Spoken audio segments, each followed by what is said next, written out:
बिस्मिल्लाहिर्रहमानिर्रहीम। Farming with Umar Buzdar के साथ मोहम्मद उमर बुज़दार हाज़िर है और सलाम अर्ज़ करता है। काश्तकार भाइयों, आज हम मूंगफली की बर्दाश्त और उसकी संभाल यानी उसे किस तरह ज़ख़ीरा किया जा सकता है, स्टोर किया जा सकता है, इस पर बात करेंगे। काश्तकार भाइयों, ये जो वीडियोज़ हम अपलोड करते हैं ये प्योरली आपके लिए होती है, ताकि हमारे इन टूटे फूटे अल्फाज से, बातों से आपका फ़ायदा हो सके। तो हमें आपकी तरफ से हौसला अफजाई चाहिए होती है, और वो हौसला अफजाई आप हमें कमेंट्स करके हमारी हौसला अफजाई कर सकते हैं, शेयर करके, लाइक करके, और हमारा चैनल सब्सक्राइब करके भी कर सकते हैं। जिन दोस्तों ने अभी तक हमारा चैनल सब्सक्राइब नहीं किया, उनसे गुजारिश है कि वो चैनल सब्सक्राइब करके हमारी हौसला अफजाई करें। तो काश्तकार भाइयों, आते हैं हम अपने असल मौजू की तरफ। हमारी मूंगफली की फसल आहिस्ता आहिस्ता मैच्योरिटी की तरफ, पकने की तरफ जा रही है, और अब इसकी बर्दाश्त के मराहल आएंगे और इसको संभालने के मराहल आएंगे, इस पर बात करेंगे। काश्तकार भाइयों, हमारी पूरी की पूरी मेहनत यानी ज़मीन की तैयारी से लेकर अब तक जो मेहनत हमने की है, अब उस सारी का पैदावार लेने का इन्हिसार सिर्फ़ और सिर्फ इस बात पर है कि हम अपनी फसल की बर्दाश्त किस तरह करते हैं और इसको किस तरह स्टोर करते हैं।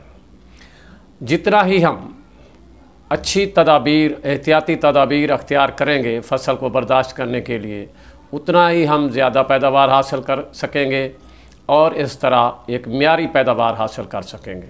तो काश्तकार भाइयों, वो कौन सी एहतियाती तदाबीर हैं, वो कौन से अवामिल हैं जिनको अपना कर हम अपनी फसल की ज़्यादा से ज़्यादा पैदावार हासिल कर सकते हैं और बेहतर तरीके से इसकी बर्दाश्त कर सकते हैं। तो सबसे पहले तो आते हैं मौजू वक्त, यानी अच्छा मौसम। बर्दाश्त हमें उस वक्त करनी चाहिए कि जब मौसम अच्छा हो, यानी खुश्क मौसम हो।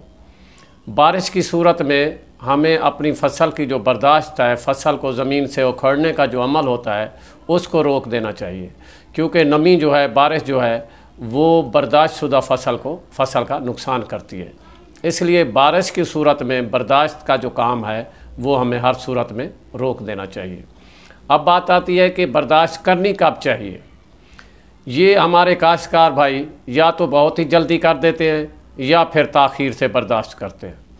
बहुत जल्दी होने की सूरत में हमारी फसल में बहुत सारी कच्ची फलियां रह जाती हैं, और वो फलियां कच्ची जो रह जाती हैं, जब हम खुश्क करते हैं और फसल को जब साफ़ करते हैं, तो वो कच्ची फलियां जो हैं ज़ाय हो जाती हैं, अलहदा हो जाती हैं, जिससे हमारा काश्तकार बहुत बड़े नुकसान में चला जाता है।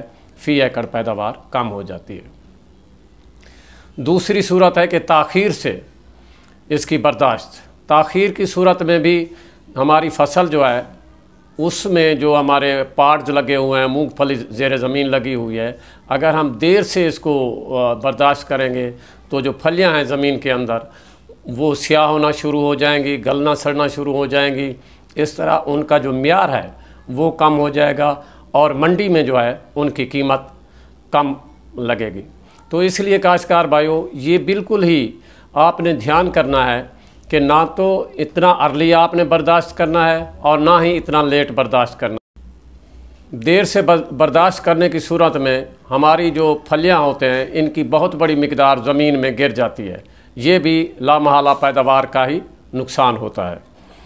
जहाँ तक काश्तकार भाइयों मैच्योरिटी है, आमतौर पर हमारी जो फसलें हैं, इधर मूंगफली की जो फसलें हैं या वैराइटीज़ हैं हमारी मूंगफली की, ये 120 से 150 दिन तक तैयार हो जाती है। ये वैरायटी पर मुश्तमिल है। लेकिन इस वक्त पंजाब में कह लीजिए या पाकिस्तान में कह लीजिए, 120 दिन से पहले पकने वाली कोई वैरायटी भी नहीं है। मौसम का असर ज़रूर होता है, लेकिन अगर मौसम ज़्यादा ठंडा हो जाए या बारिशें ज़्यादा हो जाएं, तो ये जो इसकी मैच्योरिटी है वो डिले हो जाती है, देर से पकती है, और अगर मौसम गर्म हो जाए तो फिर ये जल्दी पकना शुरू कर देती हैं। तो काश्तकार भाइयों, चंद एक अलामात हैं जिनको देखकर आप अंदाज़ा कर सकेंगे कि हमारी फसल जो है मूंगफली की वो पक गई है। जब आपकी फसल के पत्ते पीले होकर गिरना शुरू कर दें तो खेत के मुख्तलिफ हिस्सों से आपने चंद पौधे उखड़ने हैं, चंद पौधे निकालने हैं, उनकी फलियों को चेक करना है। अगर फलियों का अंदरूनी हिस्सा गहरा भूरा हो गया हो और जो गिरियाँ हैं उनका रंग गुलाबी हो चुका हो तो हमारी फसल यूँ समझिए कि पक गई है, अब बर्दाश्त के काबिल है। या फिर आप देखते हैं कि जो 80% फलियाँ हैं, जो जिन्हें हम पार्ट्स कहते हैं, जो 80% पार्ट्स हैं ज़ेरे ज़मीन, अगर वो पक गए हैं तो भी फसल हमारी तैयार है, उसकी भी हम बर्दाश्त कर सकते हैं। आगे आता है काश्तकार भाइयों तरीका है बर्दाश्त। ये भी एक बहुत बड़ा मरहला है काश्तकार के लिए कि अगर बर्दाश्त करने का तरीका सही नहीं होगा, यानी मूंगफली के वो हार्वेस्ट करने का तरीका सही नहीं होगा, तो भी हम काफ़ी नुकसान में चले जाते हैं। तो इसके हार्वेस्टिंग के दो तरीके होते हैं, एक मशीनी तरीका है और दूसरा मैनुअल यानी मज़दूरों के ज़रिए। जहाँ तक मशीनी तरीका है, इसमें ट्रैक्टर डिगर है जो मूंगफलियों को ज़मीन से निकालता है और बाद में हम इकट्ठा कर लेते हैं, और दूसरा तरीका है मैनुअल जो कस्सी कसोले के ज़रिए मूंगफलियों को ज़मीन से निकाला जाता है। लेकिन एक बात याद रखिए कि जब हम मूंगफलियाँ ज़मीन से निकाल रहे होते हैं कस्सी कसोले से या ट्रैक्टर डिगर के ज़रिए से, काफ़ी मिकदार मूंगफलियों की पीछे ज़मीन में रह जाती है। इन मूंगफलियों को जल्द अज जल्द इकट्ठा कर लिया जाए, क्योंकि अगर वो देर तक ज़मीन में पड़ी रह गई तो वो उनका म्यार जो है ख़राब हो जाएगा, वो स्याह कलर पकड़ लेंगी। काश्तकार भाइयों, इन फलियों को बारिश और शबनम से ज़रूर बचाएं, क्योंकि इस तरह फलियों की क्वालिटी और पैदावार मुतासर होती है। काश्तकार भाइयों, जिन पौधों को अब हमने निकाला है तो बेहतर है कि पहले इनको खुश्क कर लें और इसके बाद इनको पौधों से जो हमारी फलियाँ हैं उनको अलहदा कर लें, क्योंकि इस तरह अलहदा करने में आसानी होती है। और याद रखें कि कभी भी मूंगफली को ढेरियों में नहीं रखना, इस तरह इसकी क्वालिटी ख़राब होती है। इसके बाद ये जो खुश्क आपने ज़मीन पे, साफ़ सुथरी ज़मीन पे मूंगफलियों को धूप में बखेर दिया है, तो इनको छाछ के ज़रिए हवा दे दें, यानी अलहदा कर दें। गली सड़ी, खाली और जो बीमार शुदा मूंगफलियाँ हैं उनको अलहदा कर लें और साफ़ मूंगफलियाँ अलहदा कर लें। अब मरहला आता है कि इनको ज़ख़ीरा किस तरह करना है। तो काश्तकार भाइयों, ज़ख़ीरा करने के लिए ज़रूरी है कि हमारी मूंगफलियाँ अच्छे तरीके से खुश्क हों। काश्तकार भाइयों, इन साफ़शुदा मूंगफलियों को आपने 1 हफ़्ते तक खुश्क करना है। इसका दारोमदार जो है वो टम्परेचर पर है। अगर टम्परेचर अच्छा है, धूप अच्छी है, तो 1 हफ़्ते तक आप इनको खुश्क कर लें।